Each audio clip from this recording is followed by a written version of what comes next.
আওয়ামী লীগের দোষর তাকে আমরা মূলত আজকে এখানে প্রবেশ করতে দিব না। সুতরাং আমরা এখানে আমাদের কার্যক্রম পরিচালনা করব। পুলিশ বাহিনী তাদের দায়িত্ব আছে, সুতরাং তাদেরকেও তাদের দায়িত্ব পালন করতে দেন। আমরা পুলিশ বাহিনীর শত্রু না। আমরা সকলে মিলে রাষ্ট্রের অধিকার, নাগরিকের অধিকার যাতে লঙ্ঘিত না হয় সেটা পাহারা দেওয়ার দায়িত্ব আমরা পালন করব। সুতরাং আমরা বিশৃঙ্খলা করব না। মূল গেটটা একটু ছেড়ে দেই, মূল গেটটা ছেড়ে দিয়ে দিকে আসি, আমরা মাইকের কাছে আসি।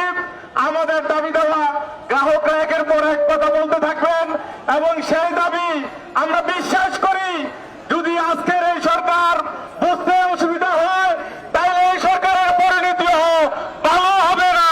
সুতরাং আমরা বলতে চাই, আমরা আমাদের গ্রাহকদের আজকে যে অধিকার সে অধিকার নিশ্চিত করার জন্য আমরা এখানে এসেছি। আমরা আমাদের ব্যাংক লুটপাট হয়ে যাক, 80,000 কোটি টাকা নিয়ে গেছে, সুতরাং সেখানে কেউ পাহারা দিতে পারে নাই।